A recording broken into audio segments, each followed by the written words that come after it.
stop by this weekend and send a little message to my single folk out there, particularly to my single ladies.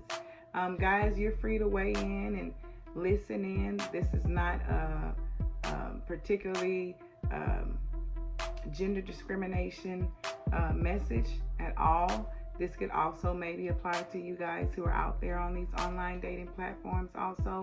But I'm recently single and I do have a few dating platforms out there. So I just wanted to shed some awareness on online dating red flags that you could look out for. So let's get to it.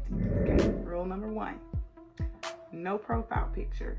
Now, if they don't have a profile picture, swipe left. How do you expect me to match with you if I don't know what you look like, sir? Okay. Rule number 2, 1 profile photo. I need to see more than 1 photo of you, especially if it's just from a headshot. No, I need to see everything. I'm not discriminating on the dad bods. I think I have a mom bod, so it's all good. But I just need to see what you physically look like totally. A couple pictures would be nice, you know? But 1 profile picture, that's not gonna do it for me. Number 3, multiple people in the profile photos. Now, you know, a lot of these dating profile apps, they have the 1 primary photo, and then they have at least 3 or 4 options, 3 or 4 slots for you to be able to insert multiple photos. Within these photos, if there are the same group of guys in each photo, even in the primary profile picture photo, no ma'am, sis. Run. Swipe left. The reason why I say that is because you don't know who is actually trying to match with you, and you just got to be careful, you know. Rule number 4, no description in the bio or in the body of the profile, meaning what they're into, their likes, dislikes, what they do for a living. If it's just picture, name, location, no. Swipe left. Rule number 6, no dating objectives, meaning what they're looking for. If they're on here just to be casually dating, just a conversation, if they're looking for a long-term relationship, something like that, swipe left. There's always a hidden agenda if they have nothing there. That's just from my experience. Number 7. Now, once you do find somebody that you feel like you want to match with, and you match and you reach out to them, if you decide to reach out to them, 9 times out of 10 for me, I don't usually initiate the first communication, just because even though it is on the dating, even though it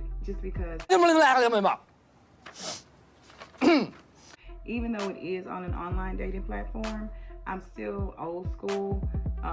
So I feel like if I match with you, I think you, as the guy, you should make the first initiative to communicate that message. But let's just say if you're one of those girls who, hey, you don't have a problem with that, that's your thing, sis, do you, no judgment, nothing at all, and you reach out to them and they don't give you any response, at least within the first 5 days, no, swipe left. They're obligated somewhere else, their attention is somewhere else, especially if they liked your profile picture before you matched with them. You see what I'm saying? So, no. Let's see. Rule number 8. Once you do exchange numbers and you've chatted back and forth through the dating platform app and you decide to exchange numbers, if they can't make a phone call to you, a communication to you during the process of, during the time frame of you guys talking and communicating via text through your actual phone numbers, that's a red flag. Because I feel like, from my point of view, if you can text me quite frequently all day, back and forth, from sun up to sundown, there shouldn't be any reason why you can't pick up the phone and call me and have a conversation. That's going to make me think, if you can't pick up the phone, you have other obligations at home. You're not single. You have a situation, or you're in a situationship, as they say. Rule number 9, not willing to video chat. That's after you talk for a couple days, or Some people even a couple hours, they want a video chat. But let's say you talk for a few days and you want a video chat with this person. They have so many apps that you can use besides FaceTime if you don't have an iPhone.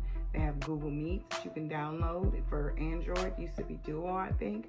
And then there's Facebook Messenger. You can get on Facebook Messenger and have a video chat with them. But if they don't want to do that, and I always have like a little catfish test too with the photo too. So, but that's a whole nother time. Rule number 10, only wanting to communicate with certain communication apps only, such as WhatsApp, for example, especially if their location on their profile says they're local within your area and they still want to get on WhatsApp, sis, and they have a local number, but you can't communicate with them on that local number. They want you to communicate with them on WhatsApp. That's a red flag. They in a situationship for sure, or they could be in a whole nother country somewhere and they hack that man's account and he don't even know his number is being used or profile is being used. Rule number 11, ghosting. Let's say you guys exchange numbers, you've been talking, they've been consistent with their feedback, and it's getting towards the end of the week, or getting close to meet and greet time, and nothing. Ghost you. No communication. My thing is, I try to give it at least 24 full hours. If I reach out to somebody, we've been talking on a consistent basis, chatting, texting, even calling each other, and if I reach out to them at the beginning of the day and I don't get a response within 24 hours, sometimes I'll give it 48 hours. Nope, block and delete it. For me, for my mental, I just can't go into the hypotheticals of what if he's this or what if they're that. I feel as if they're not giving you that consistent, undivided attention that they've been doing in the beginning, and then they just ghost you, nothing, that's a sign their obligations are somewhere else, obviously, and you're not a priority for them. So this is the bonus one, number 12, and this one is really big because it's so much going on in the world, even here locally where I'm at, in my area, around the country, where people are getting taken, kidnapped, trafficked. So let's say you meet someone, everything is going good, they're checking off the bells and whistles within the first week of communication and off of the dating platform. They're being consistent with communication, but it's time for the meet and greet, right? They don't want to meet you anywhere public. If they don't want to meet with you publicly somewhere and they want to meet somewhere remotely or even semi-remote for the first meet and greet,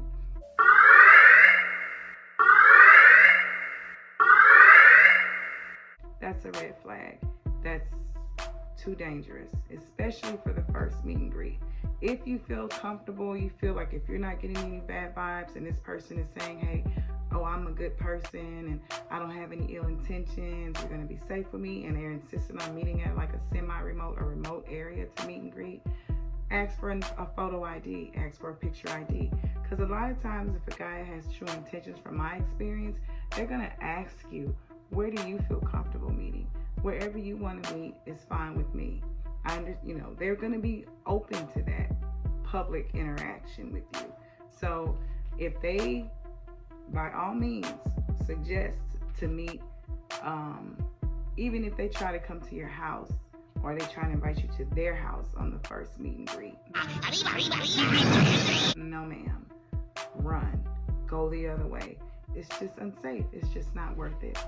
So that's all I wanted to provide.